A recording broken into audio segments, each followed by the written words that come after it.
Aloha, how's it everyone? My name is Ann Marie Kirk. I am the director and producer of Piha Kaʻahele Ma Waikīkī. Mahalo for joining us this afternoon for this exclusive event. We're exclusive, by the way, featuring a sneak preview of our film. The film you saw today will premiere on Thursday night at 8:30 p.m. on PBS Hawaiʻi KHET. It'll also be available on demand starting October 22nd and going to November 4th on pbs.org. And joining me today is a person you spent the last hour with. He's a surf historian. He's our cultural travel agent through Waikiki, Mr. John Clark. John, can you tell us a little bit about yourself? Sure. I was born and raised here on Oahu, and I started surfing when I was 8 years old, which was back in 1954. So if my math is correct, that means I've been a lifelong surfer for the last 67 years. Oh my goodness. I know. Oh my God.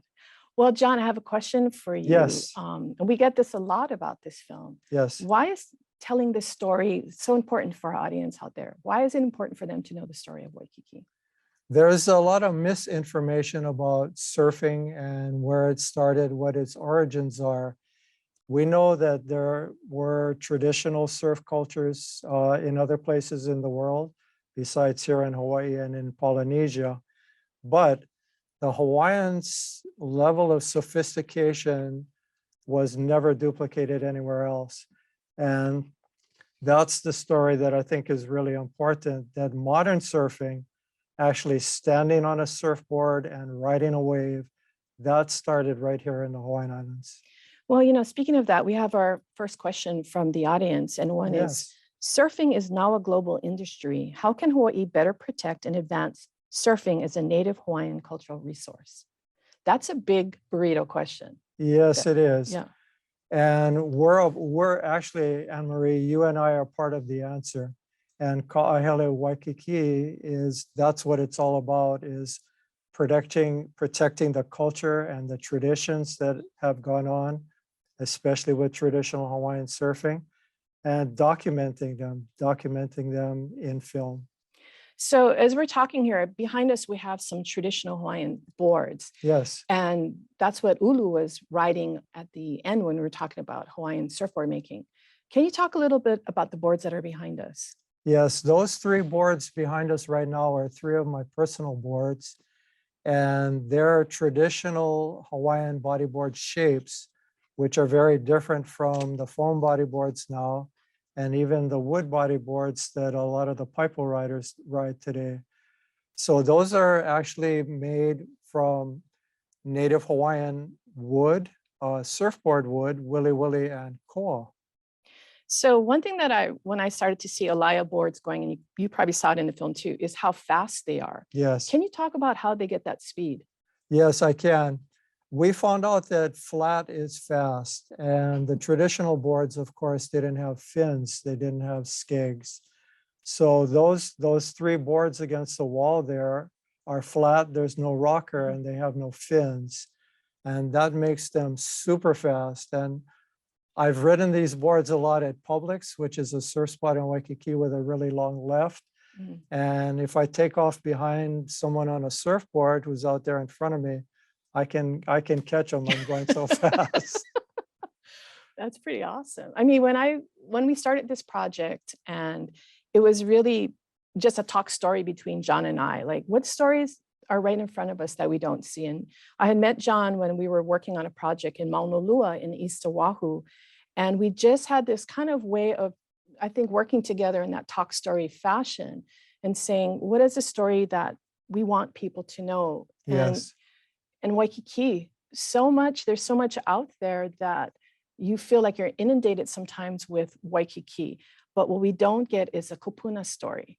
So how was it for you when you started to begin your research there to come across stories like Ka'iolani or Leli'uokolani or Kuhio and feeling their mana in that space? Actually, what I did, Ann Marie, is I went back to the Hawaiian language newspapers, and they started in 1834 and ran all the way till 1948.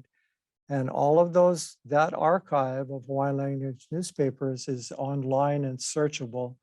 So the stories, the information I got about traditional Hawaiian surfing and about our royalty, Ka'iolani and others who surfed, came largely from the Hawaiian language newspapers. So I want to remind everyone out there, if you do have a question, you can send it in and they're going to send it in. That's why I have this fancy iPad. This is from Nona. Will we have access to this in the future? I would like to see it again and have several people I would really like to recommend it to. Mahalo nui. Yes, in fact, this is a special sneak preview, but it's going to be on Thursday night on KHET at 8:30 p.m. And then it'll be available for streaming from October 22nd to November 4th at pbshawaii.org. So you can send them there. On the first Kaʻahele Ma Waikīkī, which doesn't include the Mai Kino Himai, you can find at the DOE site where it's streaming. Now, this film is part of the Piha series. The other two films are coming. One is already out, which is Now Local Ia, which we're very lucky that PBS Hawaiʻi aired. And then we'll have Mai Kino Himai. It's going to take that last bit you saw in the film today and stretch it out to a documentary, and that'll be on in the spring. So you'll be able to see this guy again. He'll be a part of it. Time. So Nona, thank you. Thank you for spreading the word, because one of the things John and I have talked about is, people's reaction. John, can you talk about surfing for 67 years in Waikiki by yourself, anonymous, and then this came out, and what was the reaction? I know I've been pretty much an unknown surfer all of my life, except to my family and friends. But when Kaʻahele Waikīkī came out, I guess I was kind of an instant celebrity. And Yeah. I had people coming up to me in the water and on the beach and going, "Hey, you the guy. You're the guy that was in the video." And they're so appreciative. So yes, it's had a lot of impact on a lot of people, positive impact, good stuff. Right, and I think that's part of why PBS Hawaii approached the DOE and wanted to expand our audience to see it, for people like Nona to want to share it with friends. And I think that it's such a kuleana both of us have, because when you tell these stories, when you mention these names of people who are there, you're actually bringing them back for the future generations to see. Can you talk about how that feels to be part of the story? Because no longer you were writing about it, but now you're in it. You're in it. Well, I think it's really neat, and I'm a firm believer in kana ike, which means sharing knowledge, and that's something that I've tried to do in this entire time that I've been writing books about beaches and surf spots and shoreline place names. I've been trying to gather this information and make sure that it's available to the public, and I've really tried hard to share it. Well, your sharing has touched Judy, who lives on an Uluniu on Kihei Maui, and just so appreciative of learning more about Uluniu and what it meant. And there's much more. If you've seen John's surfing book, I always kid John because the font in there is so small. I said, John, why is the font so small? He said, so I can put more information in. Yes, that's true. But there's more you can read about Uluniu in the book. Thank you, Judy, from Maui. Now, this is from RP. Please talk about why one wood was so heavy and the other so light. Koa heavy, wili wili light. Were they used in different ways in the ocean? They were used in the same ways, but the difference actually has to do with the density of the wood. So koa is a very dense wood. It's very heavy. Wili wili, on the other hand, is just like it's like a native Hawaiian balsa, really. So it's a very lightweight board. The only trouble with wili wili, though, is that because it's so lightweight, it soaks water. So the Hawaiians had to waterproof wili wili, whereas they didn't have to waterproof koa. Oh, okay. But anyway, koa is heavy, wili wili is light. They use both. So in Kaʻahele Ma Waikīkī, there's that great piece we have of Duka Hanamoku in his board. And I was looking at that board, I'm like, I could never carry that board. So it was amazing. I also want to point out for the illustrations that you saw in the film, and especially in My Kino Himai, it was by Ron Croce, who's this wonderful artist Yes. who helped illustrate historical things we wouldn't have had before. And when we're putting together that last piece, John, you were saying something about it. There's not been something like that before. No, there hasn't. And one of the things that Ron did for us, besides all of his wonderful drawings, is that we got him to make a map that showed all of the surf spots in Waikiki, not only with their present day English names, but also with their Hawaiian names. And that was a good cue for me, John, because this is the map. You've seen it in the film. I want to let you know that John, myself, and Ron Croce worked on this. And Ron did a wonderful job incorporating the history that John shared. And this is the first map of its kind, and it's downloadable for free. So if you go to PBS Hawaiʻi, you'll be able to download this for free. And people, it's a high resolution, so some people have made them into posters, but it'll give you all the traditional Hawaiian names of the surf spots in Waikiki. And why is it important that we know these traditional names, John? Because names carry history with them, whether it's a person, a place, a thing, you know, a personal name, the name of a place name. And they carry the history at the time the name was given. So that if you can go back to original names, you can gather history about the spot and about that particular place. So you're talking about cultural genealogy. Yes. And when we break or change names, we separate ourselves from 1,000 years of history that came before us. Yes, we do. So that's not to say that you should never change a name, because that happens all the time. Names change with the generations. They change for a lot of different reasons, you know, for subdivision names or whatever they may be. But I think it's always important to understand what the original names were and what that history was, and then you can just follow it all right through up until the present day. I think sometimes people think when you go back to traditional names that you're negating the name now, but a lot of times it's just embracing that history. It is. Yeah. When, you know, I'm just going to talk from the filmmaker standpoint of doing the Waikiki piece. I wanted to be really clear that Waikiki is for everybody. And so everyone you see on that film, the surfing shots, I just went down there with my camera and just said, people are having a great time. And I went from Kapua down to Uluniu and just started shooting people in the water, not superstar surfers, but local people that were just loving Waikiki. Yes. And, you know, and there was such joy. And I think people forgot the magic and joy of Waikiki. And I hope that showing people just having a great time in the water is that how much they loved it. And there's something else that's come up where today we're like, this is my wave and no one else is on this wave. But actually we have a tradition of party waves, of Ohana Yes, waves. we do. Can you talk a little bit more about that? Sure. It really goes back to the types of boards the Native Hawaiians were riding. So again, the koa boards were long and they were heavy, and you could pretty much just ride at a slight angle or straight. And that encouraged a lot of people to get on the same wave because you were all going in the same direction, which was straight in. Oh. So that's where we have our party waves, our Ohana waves. And the Hawaiians were really into that. They really enjoyed having a lot of people riding on the same wave together. It's funny because I boogie board at the wall. Oh, yes. The wall, like there are people that are really great. I still like do my boogie board like the old days. I just go straight in the lines. I'm not really well accepted there because they're doing 360s and going around me. You know, this year we saw the Olympics with surfing in there. And of course, Carissa Moore winning the gold medal. How do we stay with the culture of surfing when you have the money involved? Because it's no longer $1 million industry, it's $1 billion industry. How do we grasp that as Hawaiians and what's come of the sport and where it's going to go to? Again, it's kind of an all over kind of question, John. I can see in your eyes. You're like, yes, I know. I'm trying to figure out where to go with it. But anyway, you're right. It is a billion or a multi-billion-dollar industry, and it's worldwide. But if you just get away from the financial side of it for a minute and just go back to what's really important, which is what you and I are trying to do, is to capture the beginnings, the culture, the traditions that go with the sport, and acknowledge where all of that came from and pay it its due respect. Yeah, I mean, it's been such an honor to work on this project and to reveal this history.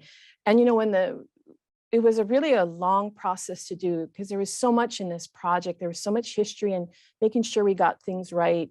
And, you know, there's just a lot of responsibility in that. And then we went from Kapua to Uluniu, and people then quickly asked, well, aren't you guys going to the end of Waikiki? And we're like, oh my goodness. But that leads us to RP, who said, I didn't see Rice Bowl on the map. Do you know where that name came from and what the traditional name is? Yes, I do. That rice bowl. Well, first of all, rice bowl or rice bowls with an S, as the kids say it today.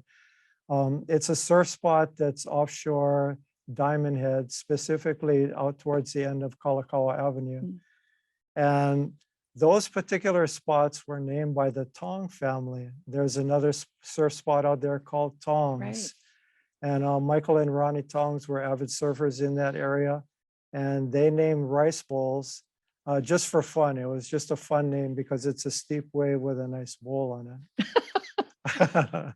So the traditional name, though, of Tongs would be? Is Kaluahole. Yeah. Kaluahole is a traditional name of the surf spot in that area.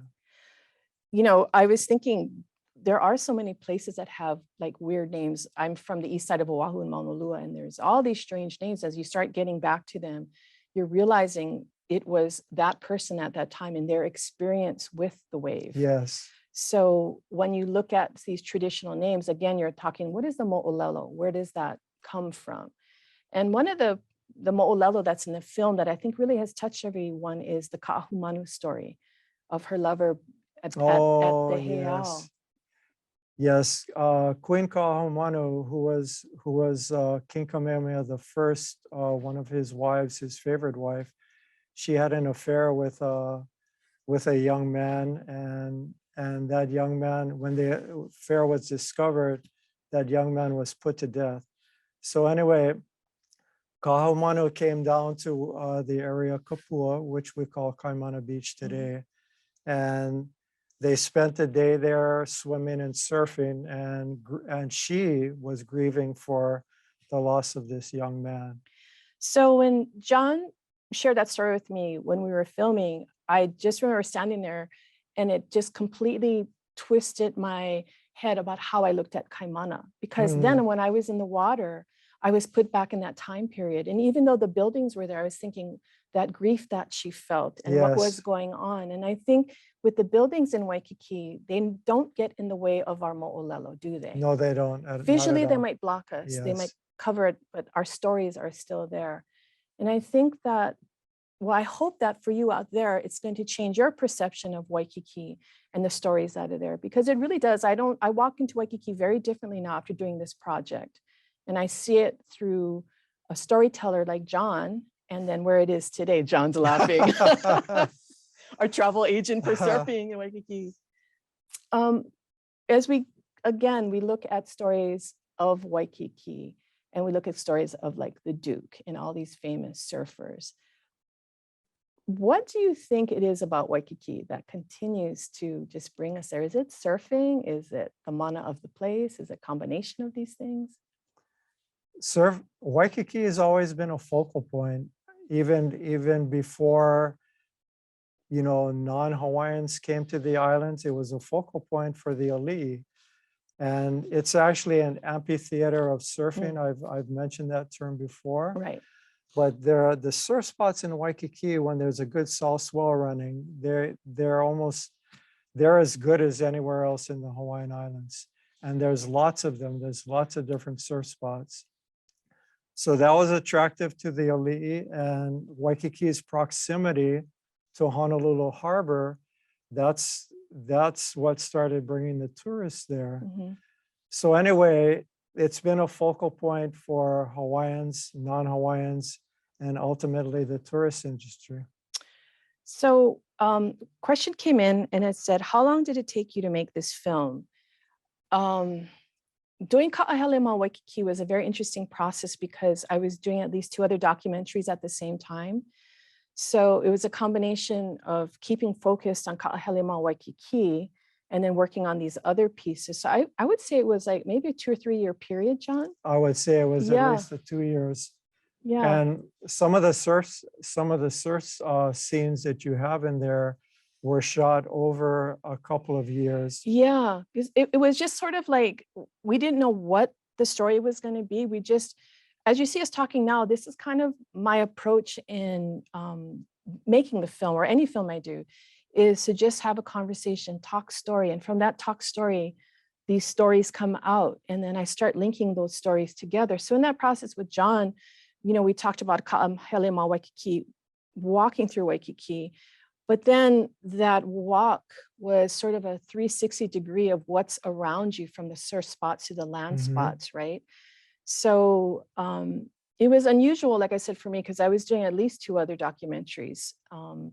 And so it was just keeping my focus. And, when I would just go back to John and just, make sure we're on the right path. And the other thing about making the film is making sure to have all the historical visual pictures, because it's one thing Mhm. to talk about it, it's another to see it.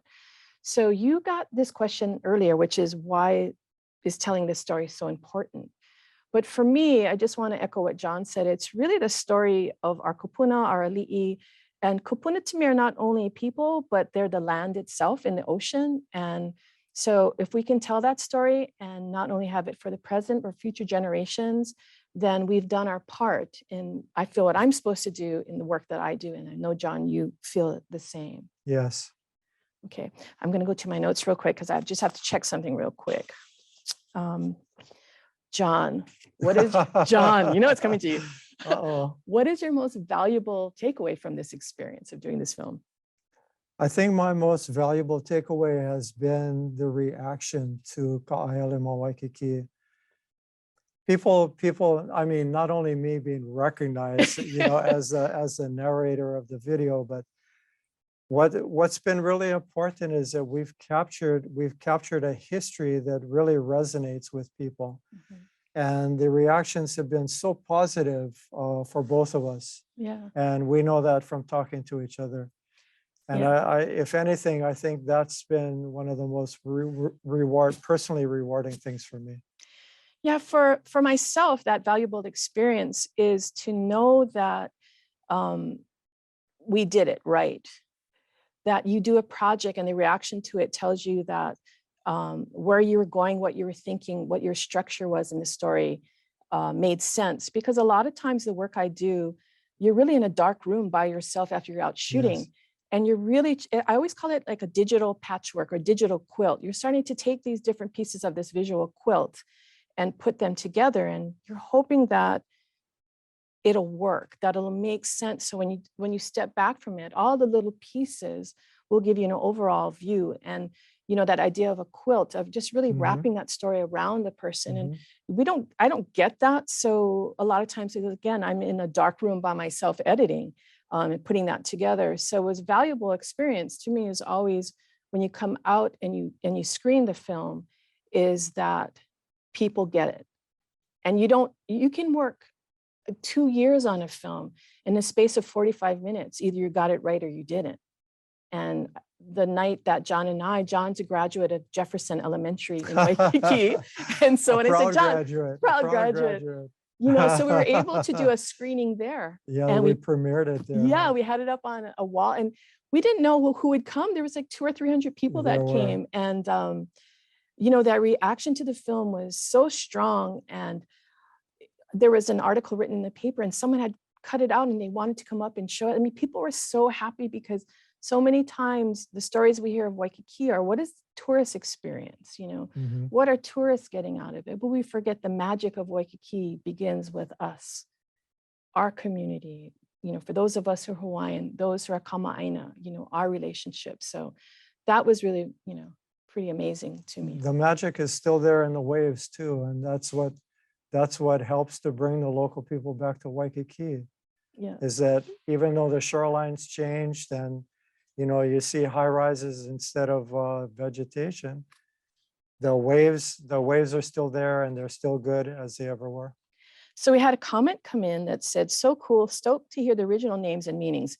Don't forget to download your map, pbshawaii.org. This is from Uncle Bruce Keolani. Mahalo for this film. As someone who was raised in Waikiki, I deeply appreciate it. What is the role of the Beach Boy in promoting the joy of surfing today? Thank you so much for your question. Oh my, that's a great question. The Beach Boys actually go back to 1897. And that's when commercial canoe rides started off in Waikiki. And those Native Hawaiians that were taking those visitors out for canoe rides at canoes, which was called kapuni back then. Yeah. But anyway, they were the start of the Beach Boys. And then the Beach Boys really got rolling in the early 1900s. And they've been instrumental, just totally instrumental in helping to keep surfing alive and all of the traditions that go with it. Some of my favorite photos of Waikiki in the Hollywood kind of Waikiki that we see, Yes, it's going to be like Babe Ruth or Shirley Temple, but with the Beach Boys. yes, So the Beach Boys themselves became as famous in Hawaii, right, for their role in Waikiki. they did. And, that's something that we should never forget, that they're still doing that till this day. Mhm. They're still giving lessons. They're still giving canoe rides, taking people out on catamaran rides.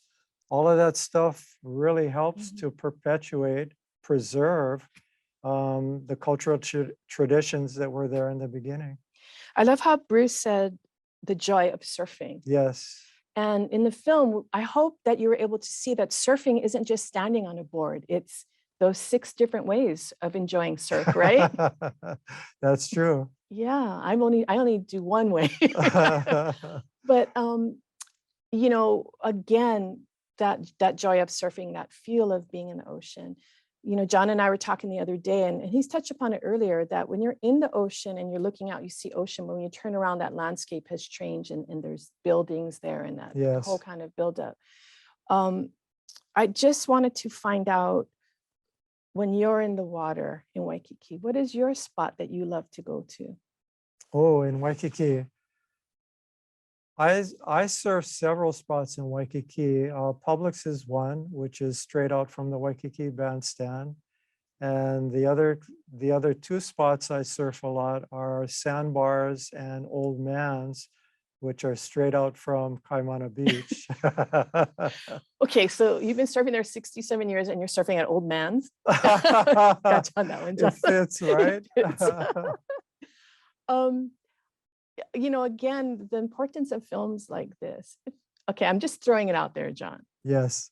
Just throwing it out. Okay, go. Okay. Besides the fact that I'm so happy that you have shoes today. When's the last time you wore shoes, by the way? I can't even remember.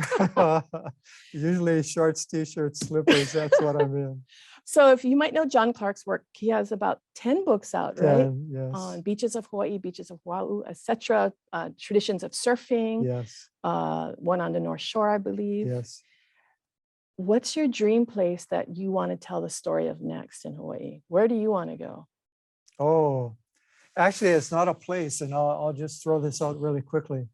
I mentioned that I started surfing in 1954, and the man that taught me how to surf, his name was Clarence Maki. Clarence Maki. And Clarence Maki was a surf photographer, and he took surfing photographs in Waikiki mostly from 1950 until 2004, for over 50 years.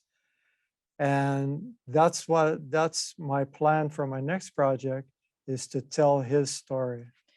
It's so interesting because a lot of times the photographer gets lost, and when the photographer is actually documenting the story. And I've been so lucky to see some of those photos, and I can see why, because that in itself tells the whole story. Because also with the surf photography, it's what do you choose to focus on? And he was really looking at what was going on in Waikiki. He was, and 50 years of photographs in Waikiki tells 50 years of history.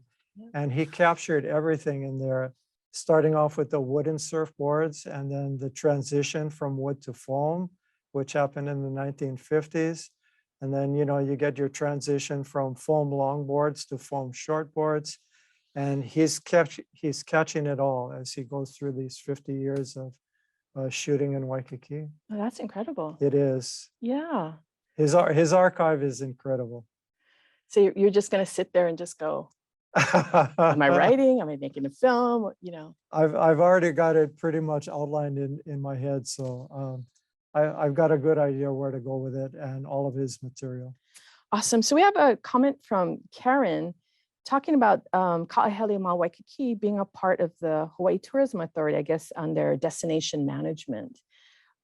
Part of the story of Kaʻahele Ma Waikīkī, again, which gets lost, is our cultural history. And that would be a place that I think if our tourists did see and know the deeper meanings of these places, that, they really are craving it. They want to know these stories. I think I've seen it so many times when you start sharing that traditional story of an area, they're really engaged because they do want to know that history. I think, you can go anywhere in the world for beautiful beaches, but the Hawaiian culture is what makes us different. And then our national sport here, surfing, right? Yes. So as far as getting the Kaʻahele Ma Waikīkī into other venues, that's something that we can pursue, and other people can too. Right, and I want to remind everyone that Kaʻahele Ma Waikīkī comes from the Hawaii State Department of Education in the communication branch in the video production section. So I want to acknowledge them in my office, because Yes. I said, I'm really interested in doing this story, and they were right behind it. I mean, we don't have a big budget. Do we have a budget? But we have me and a camera, and we have John in front of that camera. So I just think that, I want to acknowledge that, because we're in the Department of Education, we're looking at this as lifelong learners. Yes. It's not just K through 12. And the reaction that we're getting from you guys with the comments coming in, is really incredible, because it means we're doing that. Our community is learning. So thank you all for your comments. I just got the sign that there's 5 minutes, and we're supposed to have final thoughts. Final thoughts, Mr. Clark? Well, final thoughts. Thank you all for watching, and thank you all for your comments. It's been a pleasure, especially for me, to be here and contribute whatever I can. And I just want to go back to one of my core principles, if you will, which is sharing knowledge. And I really think that sharing knowledge, especially Hawaiian cultural knowledge, is really a large part of what you and I are about. Yeah. So that would be one of my final thoughts. One of my final thoughts is a couple of things. First of all, that you never know where a story is going to take you, and you never know what you're going to learn. And I love being behind a camera and just going, some people are into, I want to have this interview, I want to sit with this person. I'm just like, put a camera and I'm just going to go with the flow. And you don't know where it's going to take you. And for John and I to come together and start doing work like this, it acknowledges our own families. Our families lived across the street from each other 100 years ago in Kalihi, and we didn't know Rose Street. On Rose Street. And we didn't even know this That's right. until we started talking, getting to know each other. And so it made perfect sense. And I want to acknowledge my kumu, David Kavika Parker, who is from Kalihi too. And the three of us sat down together and were able to talk stories about our family. And I think that's what makes it so special. And, I have a list here I'm supposed to say, so I'm going to grab it right now. I wanted to say, if we didn't get to your questions today and you would like to reach out to either John or I, you can reach John at jclark@hawaii.rr.com. And if you want to reach me, you can email me at jclark. No, I'm just kidding. You can reach me. You can reach me at aloha Ann Marie. That's Ann Marie, ANNMARIE @gmail.com. I also wanted to let you know, PBS Hawaiʻi will be sending you an audience survey through your email for your feedback. And this helps the PBS team work on upcoming events and ways to improve them and screenings as such. Don't forget, the broadcast premiere is on Thursday, October 21st on PBS Hawaiʻi at 8:30 p.m. And let's see, what else am I supposed to say? And it's on demand October 22nd to November 4th. And I also wanted to say, like, in the world we're living today, that to me, you might feel the same, John, that one of the greatest gifts you can give someone is your time. Yes. Time spent with them. And we really appreciate the time that you have spent with us and learning about Waikiki and the stories of our kupuna and our ancestors. And, what John said, this has kind of become my life work, and it's been your life work for a very long time. I just want to acknowledge Robert, who's giving us some kind words about the film. And from Terry, just want to say mahalo piha to you and I, John, for our film. Great. This guy. It's been a real honor to work with this guy. Again, if you have questions, we really want to hear what you guys are thinking. And there's things that you want to hear or stories that you want to learn, just let us know, because we might not be able to do it, but we might put you on a path that could help tell that story. Lastly, I want to say that I don't know how much time we have left, anybody, but I just wanted to say for PBS Hawaiʻi, I wanted to thank them, because my career started here at PBS Hawaiʻi. I was a student at the University of Hawaii, and I got my start decades ago here. But there's so many of us that work in media, and we started here at PBS Hawaiʻi. And it's an honor for me to have my films show on this channel. It means a great deal. I want to let you know that Piha Kaʻahele Ma Waikīkī Thursday night. Please, in the future, look for Na Loko Ia on PBS. There will also have my film on my grandfather coming up, I think in the next couple of months, called Homealani. But thank you so much for being with us. Take care. Thank you too. Ahoiho. Aloha.